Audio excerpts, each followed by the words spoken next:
What's up? This is Sharay Punisher Hayes, and I'm on All Hip Hop. What's going on, everybody? It's your man Chuck Creekmur, aka Jigsaw, here at One World Studios with my man DJ Thorough, aka Thorough Bridge to the Streets. Let's go. And we have a special guest here. His name is Sharay, the Punisher Hayes. In Search of Freezer Meat is his new book. Pause. On everywhere books are found right now. What's your website? FreezerMeatED.com. Okay. And that's Pause. Look, you heard? Okay. Pause. We're going to talk about this book in a little bit. But you know Sharay as one of the prosecution's witnesses in the Sean Diddy Combs case here in New York City. And he was front and center. So we first met at the courthouse, outside of the courthouse, and I saw this person being interviewed by all these people, and I didn't know who he was. And you were the center of attention outside the courthouse for quite a bit. So I want to ask you, first things first, how are you doing now that the dust has settled a little bit? I think I'm good, man. Like, going through everything, it was such a whirlwind. So, you know, it definitely put me in kind of a state of depression I wasn't even aware of, you know, because it's deep to just be reported to the whole world as a male prostitute. You know what I'm saying? Like, regardless if stuff like that went on or whatever, that's kind of closed doors. So when you get put out there, you just feel like damage control, because you want to represent yourself in the facts the best way you can. And now that everything's over, it's just like, all right, man, what now? Like, what do I do? Because for the rest of my life, if you Google my name, this is what you see. So how do you salvage that in circles? How you're really viewed? What limits does it give you? What benefits does it have? So just trying to figure it out, man. I saw people advocating for you, though, like advocating for sex workers, not destigmatizing it. Do you feel as though that's real, or is there really still that same? Well, yeah, I mean, label? there's always going to be people that advocate, but you know, we live in a negative world, right? So the negative voices is going to be heard way higher. So it's just, how do you get around that, right? So, and again, I'll be honest, man, I don't know. Like, this is like uncharted territory. You know, I'm just trying to spin it. Obviously, I got the book, and then I'm trying to do my own. Even before the trial, I was trying to shift into like a men's health kind of positive vibe with just doing things on that level. So the see, man, I'm still kicking tires on it. Right. For those of people that are watching that may be completely naive or ignorant to the situation, why did you take the stand? Were you subpoenaed? Were you forced? Was it by choice? Why did you do it? Yeah, so I didn't let it get to the point of being subpoenaed. Okay. Because they kind of kept it under wraps that they were going to use me in the first place. Okay. But look, man, everybody watch the mobster movies, and people talk about, yo, if the feds come, I ain't saying nothing or whatever. My man, when they knock, it's different. You know what I'm saying? It's different. So you just want to stay out of their line of fire. So what was told to me when they started contacting me was, yo, don't give them a hard time. Just you didn't do anything wrong. You know what I'm saying? You're not like at risk of going to jail or whatever, so just be honest and keep it 100. So I was just trying to cooperate because I didn't want to piss him off. That's just being completely honest, man. How did it feel being in front of Diddy, being looked at by Diddy, I should say, and others in the room, because typically those rooms have a lot of different people. How did you feel being in that hot seat? Yo, terrifying, man. Terrifying. And I didn't, there's no way I thought that was going to happen. Like, it blindsided me. Like, going into everything, literally, I felt like I'm good. And when I walked in the room, I was shook. Like, I was trembling. Right. Yeah, I think they build those courtrooms purposely to intimidate you. It's not no Judge Judy. Yeah. Bro, it's this big, like, overbearing, like, room. You could feel the tension when you walk in there. And then I know I'm walking in, like, as a prosecution witness. Right. So when I'm walking past his family. Like, I avoided any eye contact, but you could feel the eyeballs. Yeah, you could feel it, man. It was intimidating. Right. It was crazy. Now, did you feel your life would be at risk for, I guess, cooperating, for lack of better words? So that's why I wanted to testify. That's why I wanted to get the testimony over with, because I always knew that what I had to say, maybe a little bit embarrassing, but it wasn't something that was throwing them under the bus, because I just didn't see anything that they was alleging, right? But I got a real close friend that's like a retired FBI agent, and I asked him straight up, yo, could this be a scenario where testifying you in danger? And he was like, my man, absolutely. You know, so I just wanted, believe it or not, I felt safer and more comfortable after I testified. But leading up to it, it was shook, man. Especially when the feds come get you, like dude, the way they was picking me up was like 2 agents, like get in the car, like, you know what I'm saying, like a sniper was gonna take me out, man. It was like, yo, this is never crazy. Making sure nothing happens. Yeah, to you. dude, Sure. You got to protect the investment. You like a star witness. Yeah, witnesses are investments. Did you get any amenities, like a hotel? Like, did they put you a new up? car? Nah, man. Nothing? Actually, they treat you like trash, bro. Really? Yeah, because everything is on their time. So, like, if I'm testifying on this specific day, they may bring you in the day before. They take your phone. They just put you in a room. No TV, no nothing, no whatever, because they don't want you to see anything. And you just sitting in this room for hours, bro. Hours, like in silence, like with an agent, like guarding the door, like somebody's going to. Yeah. Yeah, it feels like, I felt like they treated me like I was testifying against like a mafia boss or something like that. Like, that's what it felt like. Yeah, like they was gonna put me in witness protection after, like, it was crazy, man. So were they disappointed with the result? So I'm gonna assume. So this is why I'm gonna assume they were disappointed. Not one word to me. Oh yeah, they were disappointed. Not one word, not whatever. It was like I walked out the courtroom and it was like I wasn't even involved. It's like yeah. Okay. Did you feel inclined to lean one way or the other? As far as Diddy is concerned, like, did you feel compelled to maybe give him some favor, some grace, or did you feel like things that you had found out about Cassie, maybe the alleged abuse or whatever may have, had you formed an opinion, you know? Honestly, man, I didn't. You know, not to way after the fact, but leading up to the testimony. First of all, man, I've been telling these details for a decade, right? And so the first time they interviewed me was a year before I testified. So regardless of what opinion you form and stuff, you shouldn't. I can't. The facts are the facts, right? So I'm not going to change the facts of what happened, what I saw, because that's all I could really testify to. Right. The only thing I would say leading up to it that kind of threw me off was actually the first guy who testified. Like, I actually knew of the guy, and I knew his character or whatever, and then it came out later that you could tell he was shifting his opinion based on his emotions and what he heard. And I thought that was messed up leading up to it. Like, oh, homeboy just trying to throw him under the bus. And I didn't think that was correct. Because these stories been told for years, and I never spoke to the guy directly, but I know people who know him directly, and his stories to them was completely different than he said on the stand. You know, so I was like, damn, that's rough. Now, the book chronicles, to some extent, your experience. Yeah. Did they read that, or did they find that out later?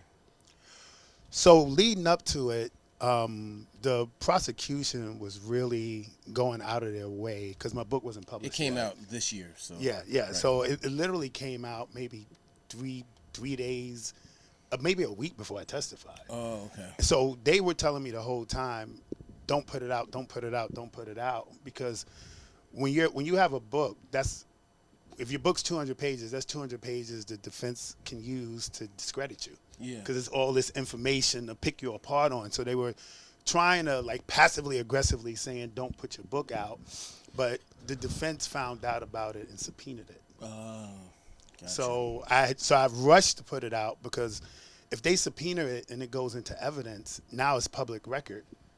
And who's going to buy it? You could just pull it up online. It would be everywhere. So I had to publish it real quick to, like, get a copyright, some intellectual property on it, so that at least I can kind of control it a little bit, how much of it gets out. Okay. I got the impression, talking to you during the break around the sentencing, that you felt like maybe Cassie was more involved and proactively a part of this than was testified. Is that true, or it felt almost maybe simple? I don't know. I don't want to put words in your mouth, but was there sympathy towards Diddy, or you know, did you feel he was being wronged? So look, man, everything I do it from an intellectual standpoint, and the Mm-hmm. bottom line is, I was at the sentencing.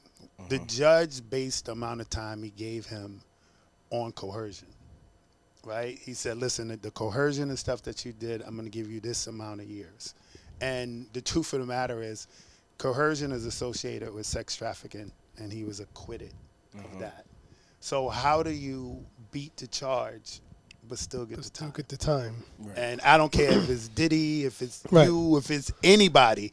You can't get a not guilty, but I'm still going to give you years based on that. So I isn't just that think where that's the appeal wrong. comes in? They can appeal it based on that. Yeah, That's that's the defense. 1,000%. That's 1,000% what they're appealing on. Right. The only messed up thing about it is I think the judge was smart, right? Because the judge gave him an amount of years that is not too high, Right. So but when it's it not goes to the- low. So the when it goes to appellate the court appeal might be like, Right. Yeah. let him do it. You know what I mean? You know, but so he did it smart. But the fact that he said coercion, like I think his the Diddy's attorney says like 13 times in his whatever. It's like, how are you? No force, no fraud, no coercion. It's what he was acquitted of. So if you look at it that way, what's the point of a jury if the jury can say not guilty and the judge can just say, well, I'm gonna give you time anyway? Yeah. Well, I listened to a lawyer talk. Good point. And a lawyer said this might not be the same. It might not be completely what you're saying, but he was just like, it's a huge win for Diddy and his team that he got what he got. You know what I mean? Because it could have been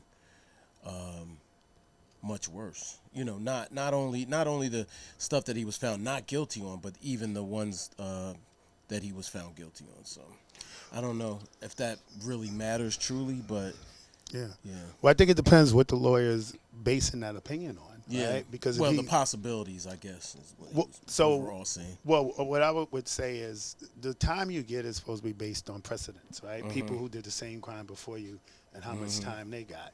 And if you watch the sentencing, every example they used of somebody else getting sentenced, and we're Yeah. talking about straight pimps. Yeah. Pimps that made excess of $1 million and stuff Gorilla like pimps. that. Like straight Goldie. pimps. Right. And these guys were getting like 25 months. Wow. Yeah. So when you see a pimp, It's definitely different in that. well, yeah, regard. when you see a pimp get 25 months, when you see guys similar to Diddy, first offense, you know, no money being made, get 12 months in a day, 6.9 months, and he ends up with 50 months, 50 you got to months. say, yo, hold up. How does the pimp get less time than Right. the abusive boyfriend? Right. You know, like, Yeah. so it's Well, just we it's know. confusing. We know We know there's a why. lot of right. We know why. We know why. Do you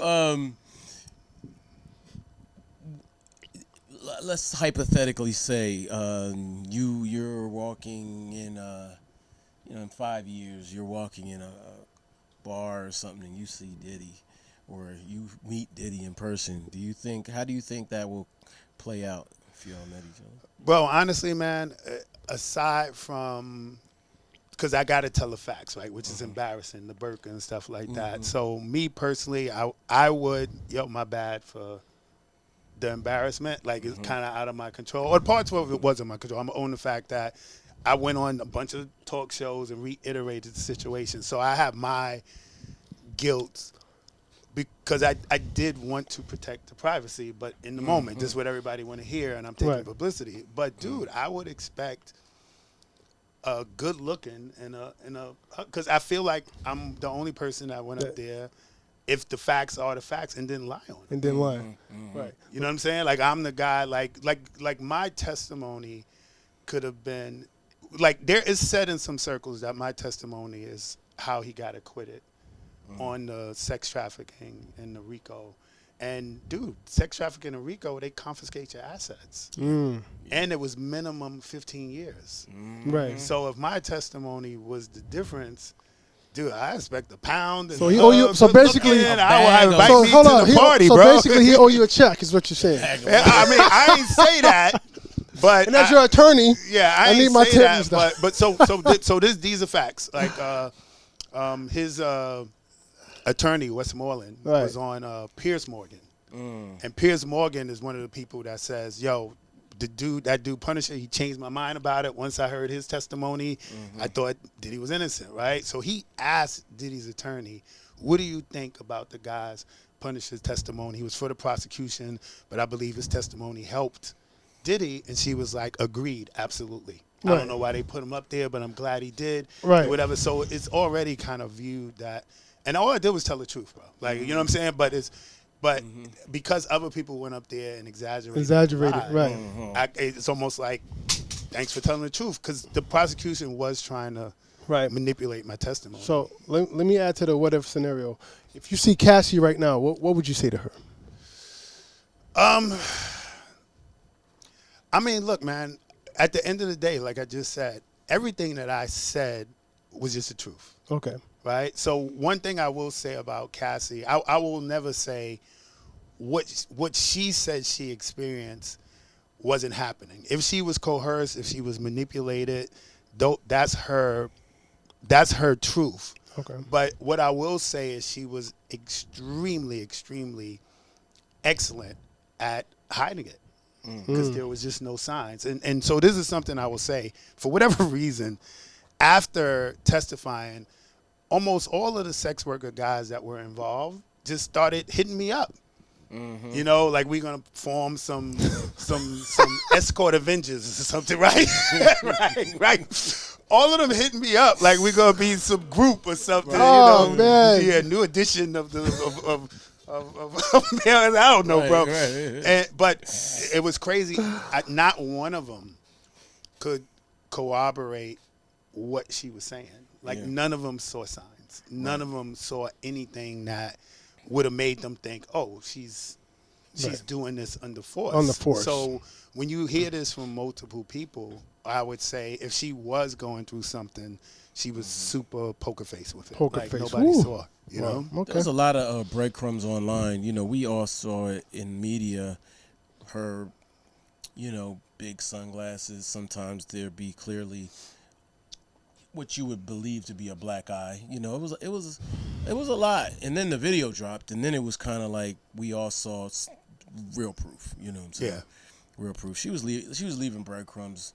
Obviously, I think it's always going to be different when you're. It's like when you argue with your wife or your girlfriend, and then somebody comes in the house. You might tighten up. You might pretend everything's good. I'm not saying one way or the other. I'm just saying, for you, now you did not know this was Diddy in the corner naked with a burqa on, right? For like half the time. So it went on. This went on 2.5 years, and I didn't figure it out till like 15 months in. 15 months. So that's pretty good, actually. So like a year, a couple months, basically. Yeah, like a year and a couple months. So ED is something that you talk about in the book. Yeah. I would imagine that just that alone can be difficult, right? Just someone else being in the room. Yeah, nah. And then adding Diddy being the person, and it turns into something even more daunting. Yeah, I mean, dude, man, it's a whole, look, sex is supposed to be like an enjoyable, in your vibe thing. And so doing it under pressure, like under pressure. The free throw line. Like. Under pressure. Not the buzzer beater free The throw buzzer, line. you got to hit this. Under pressure, like, you don't know. That's a whole different animal, man. And so, and I know it's a lot of money to be made for what I'm doing, right? And who I'm doing it with. And if I'm keeping 100, I want to keep this gig. Like, I want to, it's every time the call came, it was like 3 days in a row, 2,000 a pop, like $5,000-$6,000 a weekend for maybe 3 hours of activity.